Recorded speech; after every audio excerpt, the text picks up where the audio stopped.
അപ്പം ഞാനിതാ സാമ്പാർ ചോറാണ് ഉണ്ടാക്കുന്നത് കേട്ടോ. സാമ്പാർ സാദം. അങ്ങാടിയിൽ പോയപ്പോൾ നല്ല വിശപ്പ്. സത്യം പറഞ്ഞാൽ വെവ്വേറെ ഉണ്ടാക്കാനുള്ള ടൈമൊന്നുമില്ല. അപ്പോൾ ഇത് പിന്നെ ടേസ്റ്റുമാണ് കേട്ടോ. നല്ല ടേസ്റ്റാണിത്.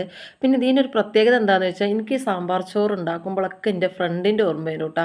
എന്താ വെച്ചാൽ പണ്ട് എനിക്ക് അവൾ കുറേ ഉണ്ടാക്കി തന്നിക്കണ്. സാമ്പാർ സാദം, തൈര് സാദം, തക്കാളി ചോറ്, ലെമൺ ചോറ്, അതേപോലെ കോഫി.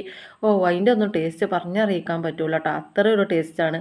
ഓലധികം ഇങ്ങനത്തെ ഫുഡുകളെ കഴിക്കുള്ളൂ കേട്ടോ. പിന്നെ അത് മാത്രമല്ല ഓല് നെയ്യ് നല്ലോണം യൂസ് ചെയ്യും. അങ്ങനെയൊക്കെ.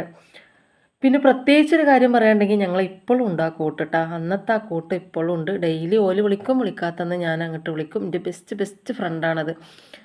ഇപ്പം മാത്രമല്ല ഇനി എന്നും. അപ്പോൾ എന്താ പറയുക, ഞാനിത് എങ്ങനെ വെച്ച് ചോദിച്ചാൽ വെളിച്ചെണ്ണ ഒഴിക്കുക, അതിൽ കടുകും പരിപ്പും ജീരകവും ഇട്ടതിന് ശേഷം പച്ചക്കറിയും പരിപ്പിട്ട എണ്ണയിൽ തന്നെ ഒന്ന് വഴറ്റിയെടുത്തിട്ട് കായപ്പൊടി നല്ലോണം ഇട്ടെടുത്തിക്കണേ. എന്നിട്ട് ഒരു പാത്രം അരിക്ക് 2 പാത്രം വെള്ളം ഒഴിക്കുക, ആവശ്യത്തിന് പുളി ഒഴിച്ചു കൊടുക്കുക, മല്ലിയില തോനെ ഇട്ടിട്ട് ഉണ്ടാക്കുക കേട്ടോ. പക്ഷേ എത്ര ഞാൻ ഉണ്ടാക്കിയാലും ഓളുണ്ടാക്കുന്ന ടേസ്റ്റ് കിട്ടൂല.